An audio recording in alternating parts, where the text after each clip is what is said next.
Good morning, everyone. Good morning. How's everyone going? Or how's everyone doing, rather? Yeah, Savannah, what's up? Um, I'm pretty good. How are you?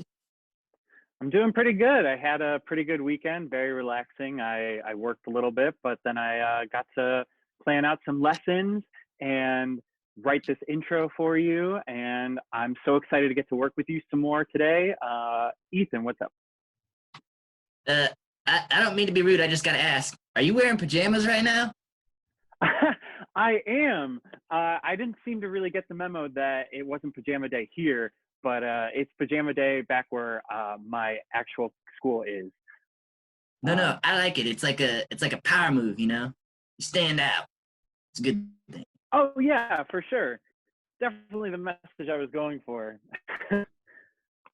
So, how was everyone's weekend? I kind of talked a little bit about mine, but what about everyone else? Yeah, Avo. Um, Mine was really good.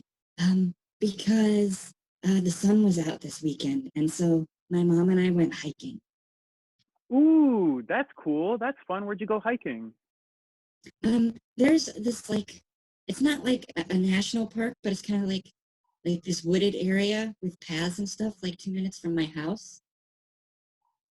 That's really cool. I love nature. It's so fun. Getting to explore Yeah. is so great and so beneficial. Definitely keep doing that with your mom. Jasmine, what did you do? Um, I watched an anime. So have you ever heard of Naruto? I have actually. I really like that anime. Yeah. Yeah, it's something my friends were telling me about, so I started watching it. And it's kind of violent, but it's pretty cool. Yeah, it is kind of violent. There's a lot of really sad stuff that happens in there, huh? I didn't get anything too sad yet, except for what happens to Naruto's parents, but like, yeah, I imagine there's gonna be some sad parts. Yeah.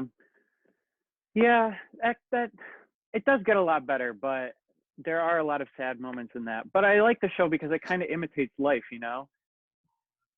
Yeah, totally. And it has like a lot of ups and downs, and you can't really predict where it's going to go. Mm-hmm. Which is kind of what I was wanting to get into a little bit today. But Dev, let's go to you. How was your weekend? Um, it was really busy. Um, my my grandma got kind of sick Friday night. And we had to take her to the emergency room. Um, Oh my gosh, so yeah, and she was there until like 4 o'clock this morning. Um, she's is everything okay. She okay? doesn't have, yeah, they they thought she had COVID, but they did the test and it turns out she's okay. Um, Okay, that's good to but hear. yeah, I guess they just think she has the flu or something, but it was pretty scary. Well, the flu isn't much better, but it's better. It's a lot better than COVID. So I'm really glad that she's okay, and that hopefully everything will start looking a lot better in the future. Um, Yeah, hopefully. Sorry you had to go through that, Dev, but thank you for sharing. Mm. But anyway, so I just wanted to go over, as I was talking with Jasmine, there are a lot of ups and downs in life, and we can kind of see that in a lot of different mediums, such as animes, like Jasmine was talking about.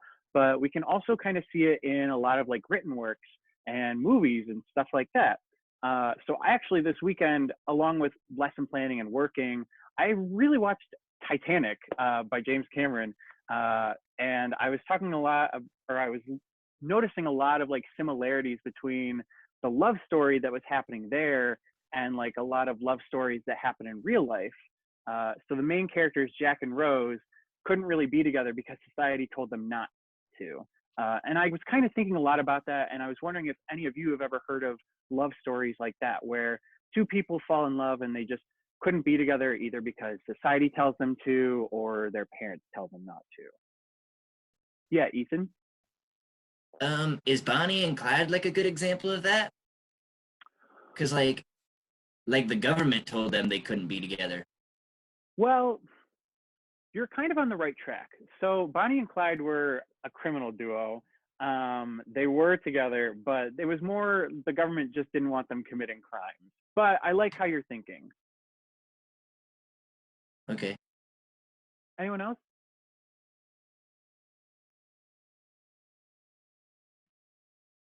Anyone ever hear about any works by Shakespeare that might fit this work? Yeah, Ava. Are you talking about Romeo and Juliet? I am. Savannah and Dev, was that what you two were going to say? Yeah, pretty much. Okay. So can we just talk about for a second what type of story Romeo and Juliet is? What do we know about it? Besides what I've kind of already talked about, where it's two lovers that can't really be together. It's a tragedy, isn't it? It is. What is a tragedy, though? Um, Anyone want A to help her out? tragedy is like, yeah, I will. Okay, Dev, thanks, go for Dev. it. A tragedy is like, it's like something sad is gonna happen, but it doesn't happen until like the last second, and you just kind of wait and wait and wait for it to happen. All right. Anyone want to add on to that? I think that's a pretty good definition so far. Okay, that's okay. So I have a definition of tragedies, just a list of elements that.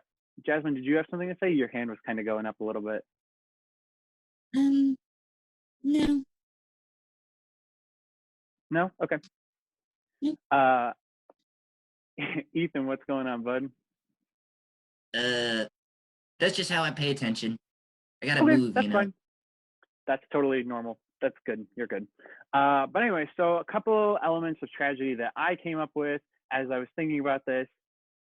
So we have a tragic ending that Deb was kind of talking about that we know is going to happen, but we just don't know really when it's going to happen. There's a big conflict that happens. And so in Romeo and Juliet's case, the conflict is, can anyone tell me? We were kind of talking about it a little bit earlier. Anyone have a guess? Yeah, Ava. Yeah, you said their parents don't want them to be together. Right. So they want to be together, but society and their parents tell them not to. So that's a really big conflict in their lives, right? So also, usually in these types of stories, we have at least one character either having a really tragic fate, whether that means death or getting locked away in prison, something along those lines. We just end up feeling really sad about the character, but we learn a lot from their lives. Okay. So based on what we know already, what kind of introduction would all of you give to Romeo and Juliet so far, based on what we know? Just a one sentence thing. Yeah, Ethan. This story is about Romeo and Juliet. Okay. Anything to add on to that? I thought you said it can only be one sentence. Okay. You didn't want to revise it or anything? And they're not supposed to be in love. Question mark? Okay. All right. Ava and then Dev. This is the story about two kids who aren't supposed to be in love. Okay. Dev? That was pretty good. I don't know if I can follow that. That's all right. I like all of your answers so far. If you don't mind, I have one of my own. So Romeo and Juliet is a tragedy written by Shakespeare, where two teenagers fall in love, but they are not supposed to. So kind of combination of all of your ideas. I really loved all of them so far. So basically for this unit, we're going to be just exploring all of different types of relationships, societal conflicts with relationships, and how love plays a role by reading Romeo and Juliet by Shakespeare. Does that sound good for everyone? Awesome. Pause simulation.